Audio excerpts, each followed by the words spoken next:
नमस्कार, मैं शिवानंद द्विवेदी। अभी हाल ही में आपने देखा कि एक मामला बहुत ज़्यादा उठाया गया और मध्य प्रदेश राज्य सूचना आयुक्त माननीय श्री राहुल सिंह जी के ऊपर पक्षपात करने के आरोप लगाए गए और साथ में हमारे ऊपर भी आरोप लगाए गए कि सरपंचों को किडनैप करके और वसूली की जाती है और ये वसूली में जो आरटीआई कार्यकर्ता हैं या जो सामाजिक कार्यकर्ता हैं वो सब लगे हुए हैं।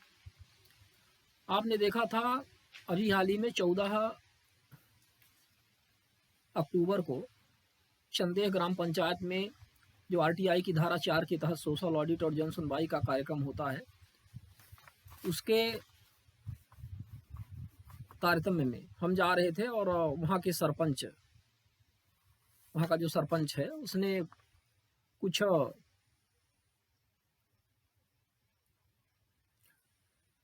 मार धाड़ की, जान से मारने का प्रयास किया। हम थे, हमारे साथ कुछ लोकल पत्रकार साथी थे इस तरह से, और उसकी एफआईआर दर्ज करवाई गई संबंधित थाना मनगमा में। पुलिस विभाग ने मामले को गंभीरता से लेकर के और इनके ऊपर एफआईआर दर्ज की। इसके बाद 4-5 दिन बाद ये जो सरपंच वहाँ का रमेश शर्मा और उसका जो एक फर्जी सरपंच संघ है जिसका वो ब्लॉक अध्यक्ष है, इसमें मुनिंद्र तिवारी वगैरह कौन कौन से इसमें नाम हैं, बहुत सारे इसमें नाम आए हुए हैं जिनको इनफैक्ट मैं कभी जानता भी नहीं था कि ये हैं कौन सा इनका सरपंच संघ है, कौन से ये लोग हैं, क्या करते हैं। लेकिन अभी हाल ही में ये बातें आई तो पेपर में भी छपी, पेपर में भी मीडिया वगैरह में विज्ञप्ति इन्होंने दिया और संभागायुक्त को इसके विषय में ज्ञापन भी इन्होंने सौंपा माननीय श्री राहुल सिंह जी को पद से हटाने के लिए और अन्य कार्यवाहियां करने के लिए। इस विषय में हमारा यह कहना है कि हमारी ज़िंदगी क्रिस्टल क्लियर है और इसमें जो भी है सब सामने है। हमारी कितनी संपत्ति है, कितनी जायदाद का मैं मालिक हूँ, कितनी हमारे पास चल अचल संपत्ति है, यह सब शासन प्रशासन स्वयं देख सकता है, जान सकता है और इसमें मैं ज़्यादा कुछ कहना नहीं चाहता हूँ। इस तरह से आक्षेप जब आप काम करते हैं, समाज के लिए, लोगों के लिए काम करते हैं, कोई व्यक्तिगत लड़ाई नहीं है, सामाजिक मुद्दों को लेकर के लड़ाई है, पारदर्शिता को लेकर के लड़ाई है। और हमारे लिए सौभाग्य की बात है कि जो सूचना का अधिकार कानून है वो आज इतना बेहतर ढंग से हमारे मध्य प्रदेश में जाना जाने लगा है, न केवल मध्य प्रदेश में बल्कि पूरे भारतवर्ष में। और वो माननीय श्री राहुल सिंह जी जैसे जो सक्षम सूचना आयुक्त पद पर हैं, पदासीन हैं, उनकी वजह से ये हो रहा है। और न केवल हम मध्य प्रदेश के लोग या रीवा के लोग बल्कि पूरा भारत के जनमानस इस बात को आज जानते हैं। उन्होंने नवाचार किए हुए हैं, उन्होंने फेसबुक लाइव स्ट्रीमिंग के माध्यम से एक ऐसी ऐतिहासिक पहल की हुई है कि जहाँ पर सारी सुनवाइयाँ आप स्वयं वहाँ पर देख सकते हैं, अपनी बातें रख सकते हैं, प्रश्न पूछ सकते हैं, सारी बातें हैं। और अन्य सही कई सारे जो नए प्रयोग हुए हैं, ट्विटर, फेसबुक, व्हाट्सएप के माध्यम से आप उनको मैसेज कर दें और वो उस पर एक्शन ले लेते हैं। किसी भी लोकतंत्र में इससे बेहतर स्थिति क्या हो सकती है, जबकि आपका कोर्ट तक नहीं सुन रहा है, कहीं कुछ सुनवाई नहीं हो रही है। और हमारे मध्य प्रदेश में ये व्यवस्था है तो हमारे ख्याल से एक ऐतिहासिक पहल है और इसका हम सब सपोर्ट करते हैं। और माननीय श्री राहुल सिंह जी जैसे सूचना आयुक्तों के साथ में सदैव खड़े हुए हैं। और इन आरोपों के विषय में बस यही कहना है कि शासन प्रशासन के पास पूरी शक्ति है, वो इसकी जांच करवा सकते हैं और जांच करवा करके दूध का दूध, पानी का पानी वैसे भी आ जाएगा।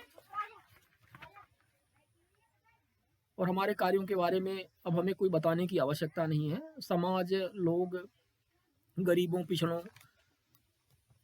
दलितों के लिए, समाज के हर वर्ग के लिए, कोई भी पीड़ित वर्ग है, सबके लिए जो कार्य हम कर रहे हैं उसके बारे में कुछ छुपा नहीं है। और हमारे सभी मीडिया के साथी और सारे लोग इसको अच्छी तरह से जानते हैं। हमारा फेसबुक में अकाउंट है, ट्विटर में अकाउंट है, हम उसको शेयर करते रहते हैं, अपडेट करते रहते हैं जो भी हम कार्य करते हैं। हमारा ये उद्देश्य है कि हमारी मातृभूमि के लिए, भारत माता के लिए हमारे भारत देश के लिए, हमारे यहाँ के लोगों के लिए, और विशेष तौर पर आज स्वतंत्रता के 72 साल बाद जिस प्रकार से ग्रामीण अंचल में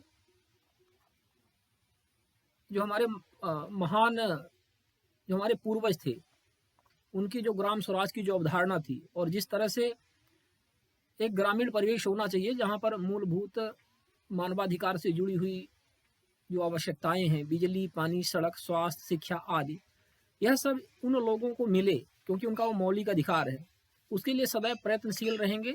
और हम ये देखते हैं कि ये उनको मिल नहीं रही है। ग्रामीण स्तर पर पंचायत की बात ले लें या कोई भी विभाग ले लें, कृषि विभाग ले लें, सहकारिता विभाग ले लें, हर जगह व्यापक स्तर पर अनियमितता और भ्रष्टाचार आपको मिल जाएगा, ये कोई छुपी बात नहीं है। तो इन्हीं बातों के विरुद्ध हम सदैव लड़ते रहे हैं और लड़ते रहेंगे, और आम जनता की आवाज़ और बात उठाते रहेंगे। यही हमारा इस विषय में कहना है। और जब आप काम करते हैं तो आपको विभिन्न प्रकार से समस्याओं का सामना करना पड़ता है। तो अब ये सिर्फ हम जनता को ही इसमें अल्टीमेट जस्टिस हम मानते हैं, वही जज है इसकी। इन a democracy only the public is ultimate जज। यू कैन जज व्हाट वी आर डूइंग, और आप ही इसका निर्धारण करें। बाकी सब खुली किताब की तरह यहाँ पर स्पष्ट है। बस यही इसमें कहना चाहेंगे। और ये जो आक्षेप लगा रहे हैं और इस तरह से बातें आ रही है, तो इसके विषय में आपको सबको पता है कि फिर राहुल सिंह जी जब से सूचना आयुक्त बने, उन्होंने सुनवाइयाँ की हुई हैं, ताबड़तोड़ कार्यवाहियाँ की हुई हैं। कराधान घोटाला उनके समय पर आया। मध्य प्रदेश की 1148 पंचायतों का 300 करोड़ का घोटाला है जो अभी भी जांच प्रक्रियाधीन है अन्य जिलों में। रीवा के परिप्रेक्ष्य में 75 पंचायतों में इसकी जांच हुई, और इसमें आपने देखा कि किस तरह से गगरेल जनपद की अकेले 38 पंचायतें इसमें लपेटे में आईं। मल्टी करोड़ का घोटाला हुआ है। तो ये सारी बातें हैं। तो अब आप स्वयं इसका जज कर सकते हैं। हम जनता से बात कर रहे हैं, सिर्फ जनता को ही मैं इसका जज मानता हूँ, और वो सब जानती है। लोकतंत्र में जनता से बड़ा कोई जज नहीं है, और कोई जनता से श्रेष्ठ भी नहीं है। लोकतंत्र का यही मतलब है कि जनतंत्र है, जनता का तंत्र है। तो जिस तरह से सलाखों के पीछे पहुंच रहे हैं भ्रष्टाचारी, और जिस तरह से ताबड़तोड़ कार्यवाहियां हो रही हैं, उससे स्पष्ट है कि ऐसे व्यक्ति हर तरह से आरोप लगाएंगे, हर तरह से बातें करेंगे, लेकिन जनता के सामने वो सब स्पष्ट है। आप देखें और आप इसका निर्णय करें। यही हमारा इस विषय में कहना है। और हम जो भी हमारे साथ जुड़े हुए कार्यकर्ता और अन्य जो भी लोग हैं, उनको भी हम यही कहना चाहेंगे कि आप इन सारी चीज़ों से घबराइए नहीं, क्योंकि आप जब सच्चाई के मार्ग पर आप बढ़ते हैं और कुछ काम समाज देश के लिए करते हैं, तो ये छोटी मोटी समस्याएं आपको झेलना ही पड़ेगा। हमारे देश में स्वतंत्रता प्राप्ति आंदोलन और इसके पहले भी लोगों ने इतनी कुर्बानियां दी हुई है, तो कुर्बानी तो देनी ही पड़ती है। जब आप समाज के लिए काम करते हैं, देश के लिए काम करते हैं, अपने राष्ट्र के लिए काम करते हैं, मानवता के लिए काम करते हैं, तो आप तैयार रहिए हर तरह से सेक्रीफाइस के लिए। You have to sacrifice your entire life for the country, for the nation, for the people, and that's what we have sort of heritage of that kind. तो सब हमें मिला हुआ है, और हम उसी चीज़ को आगे बढ़ा रहे हैं, और देश के लिए, समाज के लिए, आपके लिए हम काम करते रहेंगे। और जितने सारे लोग जुड़े हुए हैं, आप सब सामाजिक व्यक्ति हैं, देश समाज के लिए कुछ करना चाहते हैं, तो आप सबसे बस एक ही बात का कहना है, एक ही संदेश है कि इन चीज़ों से घबराना नहीं है, डट कर इसका मुकाबला करना है, और इसमें आगे बढ़ना है। सफलता मिलेगी, क्योंकि कर्म करेंगे तो सफलता आपको अवश्य मिलेगी। हाँ, सफलता पर ध्यान नहीं दीजिए, क्योंकि श्रीमद् भगवत गीता श्री कृष्ण जी का कर्मयोग यही कहता है। भगवान ने कहा है, प्रभु ने, कि आप कर्म करिए और फल की ज़्यादा इच्छा मत करिए, क्योंकि जैसे ही आप कर्म करते जाएंगे तो फल आपको अपने कर्म के अनुरूप मिलता जाएगा। तो ये सारी चीज़ें प्रोत्साहन के तौर पर हम लेते हैं कि ये सारी चीज़ें जो आरोप आक्षेप ये सारी चीज़ें हो रही हैं, ये हमारे जो काम है, जिस तरह से हम आप काम कर रहे हैं समाज के लिए, उसका एक प्रोत्साहन है, उसका एक इनाम है। इनाम के तौर पर इसको आप लीजिए, और जनता इसको निर्धारण करे, जनता इस पर विचार करे। बस यही, इन्हीं शब्दों के साथ जय हिंद, जय भारत।